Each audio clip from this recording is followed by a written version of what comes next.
জুরাইজ অনেক বড় আল্লাহর ওলি, পাহাড়ের উপরে তার বাড়ি, তার গির্জার পাশে তার মায়ের ঘর। প্রতি রাতে তাহাজ্জুদ পড়তেন। একদিন তাহাজ্জুদের নামাজে দাঁড়ালেন, আল্লাহু আকবার।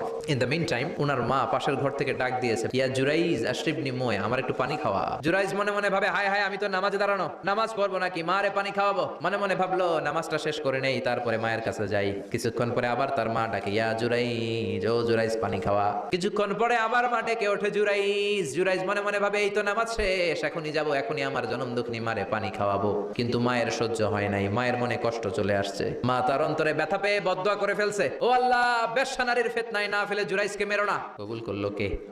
3 দিন পর এক বেশ্যা নারী এসে হাজির, দরজায় নক করতে শুরু করেছে। জুরাইজ দরজা খোলো। খোলার পরে বেশ্যা নারী বলে, দেখো আমি কত সুন্দরী, অনন্যা, সুস্নিগ্ধা, প্রিয়ংবদা, সুহাসিনী, সুকেশিনী, অসূর্যম পোষা, কাক পক্ষী টের পাবে না, পৃথিবীর কেউ দেখবে না, চলো আমরা অপকর্মে লিপ্ত হই। জুরাইজ বলে, মাআদাল্লাহ, আমি আল্লাহরে ভয় পাই, আমার এইখান থেকে দূর হয়ে যাও। জুরাইজের কাছে সুবিধা করতে